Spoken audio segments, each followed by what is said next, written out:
My name is Purity Museo and Lucy Mwara is our sign language interpreter.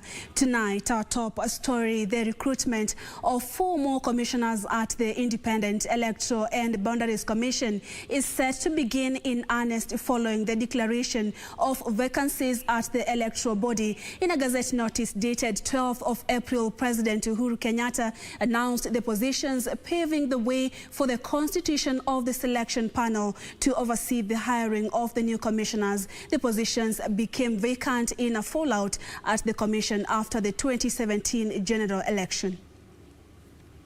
The exit of 4 commissioners from the Independent Electoral and Boundaries Commission 3 years ago created a huge gap in the management of Kenya's electoral affairs. Since then, IEBC has kept a brave face with Chairperson Wafula Chebukati and the 2 other commissioners maintaining that the commission is up for the task. Roslyn Akombe, Paul Kurgat, Margaret Mwachanya and Consolata Nkatha Maina resigned from IEBC citing lack of confidence in the commission chairperson Wafula Chebukati. Despite publicly announcing their exit from office, the 4 commissioners were assumed to be still in office until they officially tendered their resignation to the president as required by law. That declaration therefore corresponds to the provision of law that the president shall gazette the vacancies in those offices within 7 days when those offices fall vacant. Therefore, I repeat, the only presumption we make here is that the offices fell vacant 7 days before the gazettement, or in the alternative, the resignation crystallized 7 days before the gazettement. Political analyst Martin Ndati says that with the publication of the notice of vacancy, the ball has been set rolling for the Building Bridges referendum and the general election. Because once Parliament is done with the process of debating the bill, whether they pass it or reject it, we must go for a referendum, because there are certain clauses you cannot, the protected clauses of the Constitution, you cannot, like the executive, you cannot expand the issues of the constituencies. You can't change the numbers without taking it to the referendum. So for you to be able to effect those changes, you will need a referendum. And you know, a referendum is an election.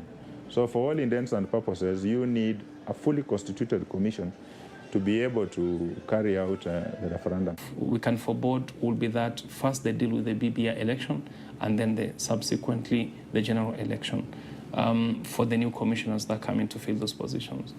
The other way is if BBI transaction does not take place, then they have to prepare themselves for next year's general election, which then will be the first task that they will be beholden to hold in the first place. And that says the recruitment of new commissioners will also ensure there is no vacuum at the commission after the 7-year non-renewal contract of Chebukati, Molo and Gulie comes to an end next year.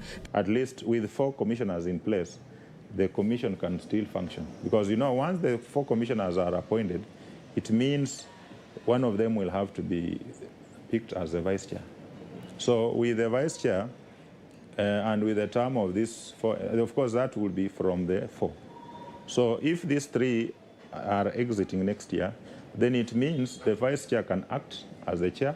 Then you still have the other 3 commissioners constituting the plenary. So there is no vacuum as the process of recruiting the fresh commissioner starts. So that we don't have the kind of vacuum that we have had currently.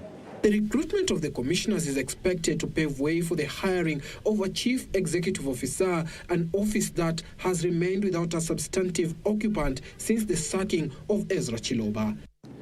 When the secretariat is also put into place, which basically is a recruitment process that will be undertaken by a fully constituted commission of commissioners, then it follows therefore that the easier part will be on the secretariat, recruitment of secretariat, as opposed to the commissioners, because the recruitment of the commissioner is more political than that of the secretariat. Suleiman Yeri, Channel 1 News.